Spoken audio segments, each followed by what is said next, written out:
United Nations की बैठक बुलाने की मांग की जाने लगी है सर। इस बीच अपडेट है, ईरान के विदेश मंत्रालय की तरफ से बैठक ये बयान दिया गया कि यूएन की बैठक बुलाई जाए। यूएन की बैठक सर, इसका मतलब क्या, सरेंडर मोड में आ गया क्या ईरान? अगर वहां का विदेश मंत्रालय कह रहा है जल्दी से यूएन की मीटिंग बुलाई जाए, यानी कि वो कह रहा है बस करो, हो गया। यूएन का कोई रोल नहीं है, यूएन का किसी भी बड़े मुद्दे पर कोई रोल होता नहीं है। वो बैठेंगे, लेक्चर करेंगे। वैसा ही है जैसे पेंडेमिक के मामले में डब्ल्यूएचओ का रोल होता है, वैसे ही इस हालात में यूएन का रोल रहेगा। यूएन इज टूथलेस टाइगर, वो कुछ नहीं कर सकेंगे। अब दूसरी बात जो श्याम साहब ने कही थी ना कि वो इनको चेतावनी दे रहे हैं बाकी मुस्लिम देशों को कि आप अमेरिका के साथ मत जाओ, आप हमारे साथ रहो। मुझे लगता है ये भी एक मीनिंगलेस है, क्योंकि वो अमेरिका को तो चाहिए ही नहीं उनका साथ। लेकिन अमेरिका और फोर्स इतना बड़ा है कि वो क्या करेगा? लेकिन बराबर में खड़े हुए हैं, लेकिन अगर उन्हीं को एक्टिव कर दिया तो खत्म हो जाएगी चीजें। कह रहा है कि हमारे टारगेट पर ईरान के राष्ट्रपति थे, खामनेई अंडरग्राउंड हो जा रहा है। खुलकर अगर वो कह रहा है, वो चाह क्या रहा है वहां पर? चले बिल्कुल, ये तो बिल्कुल रिजीम चेंज का ही मसला है या मसला इससे कहीं आगे? 100% रिजीम चेंज और destruction of their nuclear facilities, enriched uranium, missile power, सब कुछ।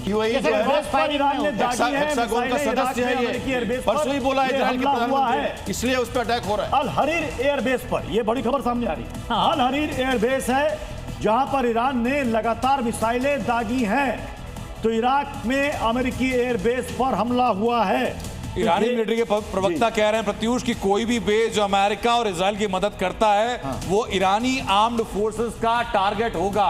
यानी अब खुला चैलेंज है सर, कोई देश सुरक्षित नहीं है, कोई मित्रवत व्यवहार नहीं है, कोई इक्वेशन नहीं है, कोई ट्रीटी नहीं है। अगर आप दुश्मन के दोस्त हैं तो आप मेरे भी दुश्मन हैं। वॉल पोस्ट पे लेके आए आप, यूएई पे क्यों अटैक हुआ? परसों की बात करें, भारत के प्रधानमंत्री जब वहां गए तो इजराइल के प्रधानमंत्री ने कहा कि हेक्सागोन फोर्स बनाएंगे। इराक का जो इरबिल एयरपोर्ट है सर, वहां पर भी अटैक कर दिया गया। बिल्कुल अपडेट सामने आई है। 100% इराक बचा हुआ था, खासकर इराक को तो मालूम है अमेरिका पूरी तरह निस्तानाबूद कर चुका था पहले भी, तो उसको तो अटैक करेगा ही। और यूएई क्योंकि पूरी तरह से इजराइल के साथ दे रहा है, यूएई साथ देता है इजराइल का, इसलिए यूएई पे भी अटैक इसलिए किया गया है जैसा आपने सुना। ये एयरबिल एयरपोर्ट की तस्वीरें सर हम दिखा रहे हैं इस वक्त पर, जी न्यूज़ पर एक्सक्लूसिव तस्वीरें आप देख रहे हैं। और ईरान इजराइल वॉर को लेकर के ग्लोबली जो कुछ हो रहा है, पूरे मिडिल ईस्ट में जो कुछ हो रहा है, उसकी अपडेट और उसकी तस्वीरें और उसकी आगामी समीकरणें क्या बनेंगी, ये सब कुछ जी न्यूज़ पर आपको लगातार अपने एक्सपर्ट पैनल के माध्यम से दिखा रहे हैं। फिलहाल इराक के इरबिल एयरपोर्ट की ये तस्वीर आप देखिए।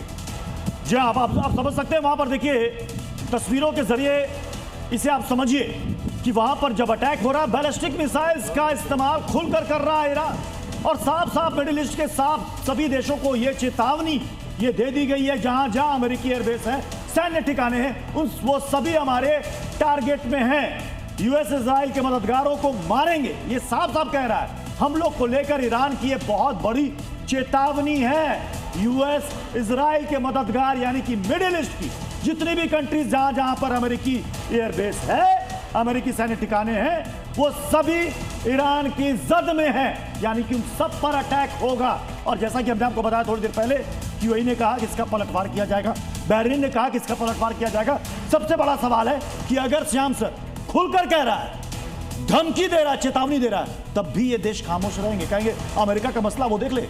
ये स्टेज पर आके धमकी दे रहा है। स्टेज के पीछे वो कह रहा है कि मैंने डाइवर्जन डाल दिया, सबको फंसा दिया, तुम सब मेरे साथ आ जाओ।